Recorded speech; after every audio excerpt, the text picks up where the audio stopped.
Profesi akuntan publik adalah aturan etika yang harus diterapkan oleh anggota Institut Akuntan Publik Indonesia atau IAPI dan staf profesional yang bekerja pada satu kantor akuntan publik. Kode etik Ikatan Akuntan Indonesia berfungsi sebagai panduan dan aturan bagi seluruh anggota, seperti akuntan publik, orang yang bekerja di lingkungan dunia usaha, instansi pemerintah, maupun di lingkungan dunia pendidikan dalam pemenuhan tanggung jawab profesionalnya. KAI adalah badan usaha milik negara Indonesia yang menyelenggarakan jasa angkutan kereta api. Pada bulan Mei 2010, nama PT KA berubah menjadi PT Kereta Api Indonesia atau KAI yang digunakan hingga saat ini.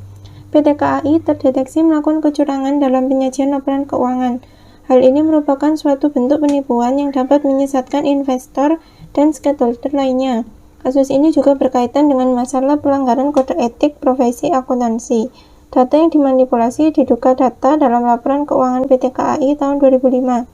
Komisaris PT KAI, Egy Nusmano, mengatakan bahwa laporan keuangan itu telah diaudit oleh kantor akuntan publik. Hasil audit tersebut kemudian diserahkan PT KAI untuk disetujui sebelum disampaikan dalam rapat umum pemegang saham. Namun, Komisaris PT KAI menolak untuk menyetujui laporan keuangan PT KAI itu pada tahun 2005 yang telah diaudit oleh akuntan publik. Setelah hasil audit diteliti dengan seksama, ditemukan adanya kejanggalan dari laporan keuangan PT KAI tahun 2005, yaitu sebagai berikut. Pertama, sudah 3 tahun pajak pihak ketiga tidak pernah ditagih, tetapi dalam laporan keuangan itu tertuliskan sebagai pendapatan PT KAI selama tahun 2005.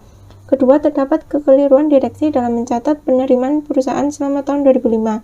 Kewajiban PT KAI untuk membayar SKP BPN disajikan dalam laporan keuangan sebagai piutang atau tagihan kepada beberapa pelanggan yang seharusnya menanggung beban pajak itu, padahal hal ini tidak dapat dimasukkan sebagai aset.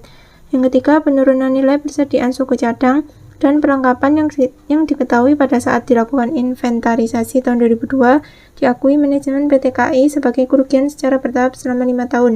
Keempat, bantuan pemerintah yang belum ditentukan statusnya dengan modal total nilai kumulatif dan penyertaan modal negara oleh manajemen PT KAI disajikan dalam neraca per 31 Desember sebagai bagian dari utang.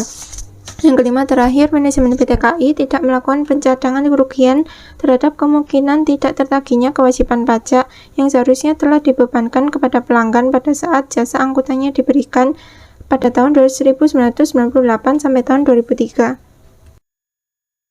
Kemudian pembahasan, manipulasi laporan keuangan PT KAI berawal dari perbedaan pandangan antara manajemen dan komisaris, di mana komisaris menolak menyetujui dan menandatangani laporan keuangan yang telah diaudit oleh auditor eksternal. Komisaris meminta untuk dilakukan audit ulang agar laporan keuangan dapat disajikan secara transparan dan sesuai dengan fakta yang ada. Aktivitas manipulasi pencatatan laporan keuangan yang dilakukan manajemen tidak terlepas dari bantuan akuntan. Dalam hal ini, PT KAI melanggar Pasal 90 Undang-Undang Nomor 8 Tahun 1995 tentang pasar modal. Pertama, menipu atau mengelabui pihak lain dengan menggunakan sarana dan atau cara apapun. 2. Turut serta menipu atau mengelabui pihak lain. 3. Membuat pernyataan tidak benar mengenai fakta material atau tidak mengungkapkan fakta yang material agar pernyataan yang dibuat tidak menyesatkan mengenai keadaan yang terjadi. PT KAI dapat dikenakan sanksi sesuai dengan Pasal 107 Undang-Undang Nomor 8 Tahun 1995 yang menyatakan setiap pihak yang dengan sengaja bertujuan menipu atau merugikan pihak lain atau menyesatkan BPPAM, menghilangkan, memusnahkan, menghapuskan, mengubah, mengaburkan, menyembunyikan atau memasukkan catatan dari pihak yang memperoleh izin, persetujuan atau pendaftaran termasuk emiten dan perusahaan publik diancam dengan pidana penjara paling lama 3 tahun dan denda paling banyak 5 miliar rupiah. Sanksi dan denda sesuai dengan Pasal 5 huruf N Undang-Undang Nomor 8 Tahun 1995 tentang pasar modal, maka 1. Direksi PT KAI yang terlibat diwajibkan membayar 1 miliar untuk disetor ke kas negara karena telah melakukan praktek penggelembungan dana atas laporan keuangan. 2. Auditor PT KAI diwajibkan membayar 100 juta rupiah untuk disetor ke kas negara karena atas resiko audit yang tidak berhasil mendeteksi adanya penggelembungan laba yang dilakukan oleh PT KAI. Beberapa teori yang sudah dilanggar. Yang pertama, egoisme etis. Manajemen melakukan manipulasi terhadap laporan keuangan perusahaan demi memajukan dirinya sendiri agar terlihat sukses mengatur perusahaan. Yang kedua, manajemen tidak menjalankan kewajiban sebagai manajemen perusahaan dengan semestinya. Yang ketiga, manajemen telah merugikan hak dan kepentingan orang lain seperti karyawan dan para investor.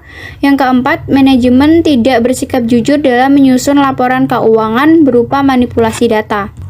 Kemudian, kode etik akuntan manajemen yang dilanggar. Yang pertama, kompetensi.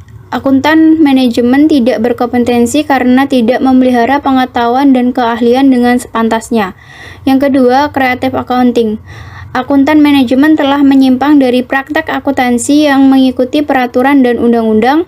Yang ketiga, fraud. Manajemen telah sengaja melakukan kecurangan dengan menyajikan laporan keuangan tidak dengan data yang sebenarnya.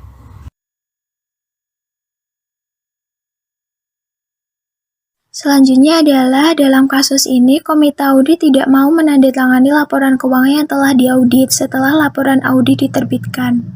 Padahal seharusnya komite audit melakukan review bersama dengan auditor eksternal sebelum laporan auditor diterbitkan, sehingga laporan keuangan tersebut langsung bisa dilakukan audit investigasi dan koreksi apabila terjadi kesalahan pencatatan.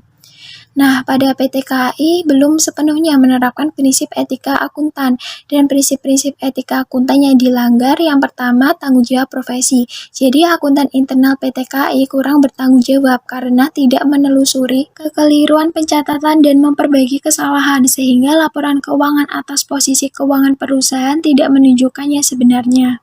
Yang kedua, kepentingan publik. Jadi akuntan PT KAI diduga tidak bekerja dengan demi kepentingan publik karena sengaja memanipulasi laporan keuangan sehingga PT KAI yang seharusnya mengalami kerugian menjadi terlihat mengalami keuntungan. Yang ketiga, akuntan PT KAI tidak menjaga integritasnya karena telah melakukan manipulasi laporan keuangan. Yang keempat, akuntan PT KAI diduga tidak objektif karena telah memanipulasi laporan keuangan sehingga hanya menguntungkan pihak-pihak tertentu. Yang kelima, kompetensi dan kehati-hatian profesional. Jadi PT KAI tidak melaksanakan kehati-hatian profesional sehingga terjadi kesalahan pencatatan yang mengakibatkan PT KAI yang seharusnya mengalami kerugian menjadi terlihat mengalami keuntungan. Yang keenam, perilaku profesional. Akuntan PT KAI diduga tidak berperilaku profesional dalam melaksanakan tugasnya karena terjadi pelanggaran etika dengan memanipulasi laporan keuangan. Dan yang ketujuh, standar teknis. Jadi PT KAI ini telah 3 tahun tidak dapat menagih pajak pihak ketiga. Tetapi dalam laporan keuangan itu, pajak pihak ketiga dinyatakan sebagai pendapatan, padahal berdasarkan standar akuntansi keuangan, hal itu tidak dapat dikelompokkan dalam bentuk pendapatan atau aset. Selanjutnya adalah saran. Nah, saran yang dapat diberikan adalah seharusnya antara auditor eksternal dengan komite audit menjaga komunikasi secara intens agar tidak terjadinya miskomunikasi atau berbeda pandangan. Manajemen harus menyusun laporan keuangan secara tepat waktu, akurat, dan full disclosure, serta berupaya untuk memperbaiki kesalahan tahun sebelumnya.